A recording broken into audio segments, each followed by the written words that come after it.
Daughters of Shia cleric and politician Muqtada al-Sadr, who said he won't accept any bid from al-Sudani to form a new government.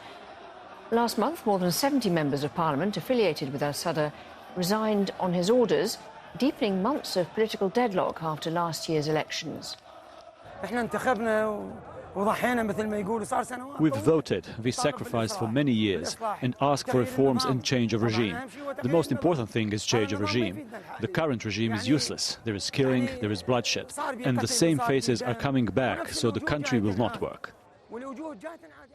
Protesters first stormed Iraq's high-security Green Zone, the political heart of the city, to reach the parliament building. It's a 10-kilometre fortified zone that's been the headquarters of several Iraqi government offices.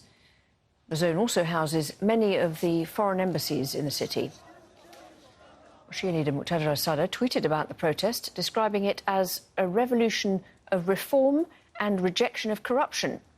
He said, "The message has been delivered. You have terrified the corrupt in power. Go home in peace." Zaidoun Al-Kinani is an Iraq-focused Middle East analyst and non-resident fellow at the Arab Centre, Washington, D.C. He joins us live from Doha. Thanks very much for being with us. Can you tell us, first of all, what you think is behind the scale of these protests? Well, we cannot overlook today's incident without considering the wider or the overarching political landscape and the political rivalry that is going on in Iraq for the past few months, specifically since the early elections that took place in October 2021. The Iraqi government or governmental formation is being limited by a political deadlock that is mainly competed or defined between the two main Shia blocs, which is the coordination framework, which nominated politician and former minister and MP Mohammed Shia al-Sudani, and the Sadrist movement led by Muqtada al-Sadr, whose followers today stormed the Green Zone and the parliament.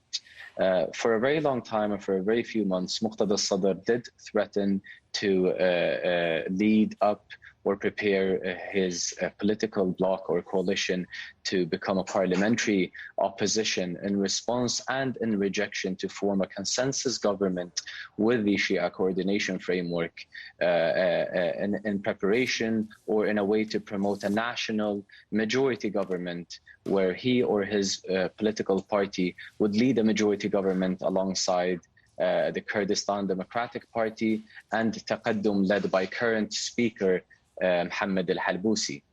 So these are expected political rivalries beyond the parliament that is expectedly going to continue to overshadow the political landscape in Iraq.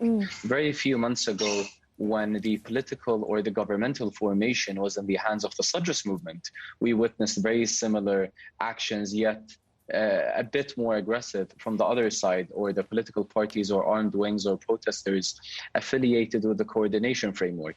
Now that the ball is in the court... Sorry to interrupt. I just wonder, though, whether to go back to the ease with which they appeared to get into the parliament and into the Green Zone. Was that at all surprising? Would they have needed to be helped with that?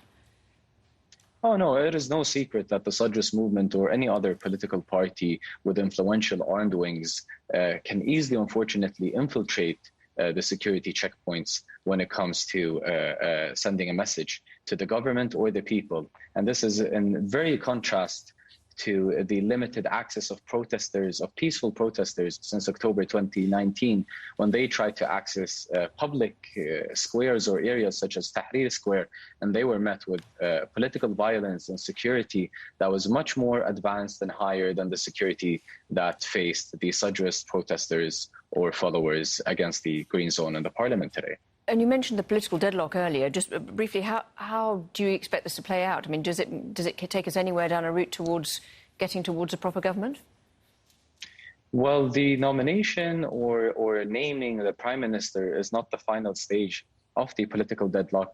There is another layer of the political deadlock between the two Kurdish rivals. So that is the Kurdistan Democratic Party and the Patriotic Union of Kurdistan to name their share of the ethnic sectarian quota in the Iraqi centralized government. So even if we assume that Mohammed Shia al-Sudani succeeds to form a government in behind the scenes sort of agreement with the Sadrist movement, we still need to wait to name the president of the republic. Thank you very much indeed, Zidoun Al-Kinani. Thank you for your analysis. Thank you for having me.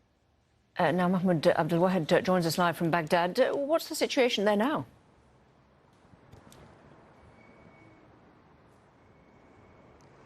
Well, it's getting very quiet, actually, compared to earlier in the day. The protesters who stormed the headquarters of the Council of Representatives have withdrawn. That is following a command from their leader, the influential Shia cleric and political leader Muqtada al-Sadr, who asked his supporters to withdraw.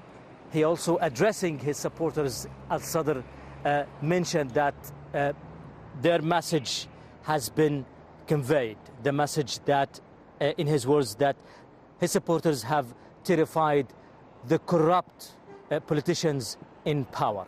As you know, that this is following the episode of the leaked voice recordings attributed to former Prime Minister Nouri al-Maliki, a prominent adversary of Shia cleric Muqtada al-Sadr. Now, the protesters have been staging their demonstrations inside the heavily fortified green zone, prompting tens of heavy security presence in the area. Now, the Muqtada al-Sadr has been calling on his supporters to keep it calm and peaceful. And a statement from the caretaker Prime Minister Mustafa al-Kadhimi also reiterated that the protesters should maintain and keep the private and public facilities safe.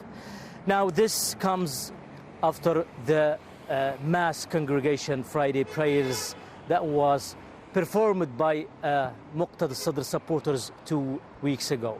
This comes also after the political rivalries between rival politicians reached its peak by withdrawing of 73 members of the parliament. Those are the al-Sadr affiliated lawmakers. Now, these protesters have been chanting against Mohammed Shaya al-Sudani, who is nominated for Prime Minister by the Iranian-backed political parties known as the Coordination Framework. Now, the question now is whether or not the parliament will respond to the protesters' demand. It remains to be seen. Now, the parliament is scheduled to hold a session on Saturday for the parliamentary blocs to reach consensus on nominating a new prime minister. But after this incident today, whether or not the parliament will respond to protesters' demands, that remains to be seen.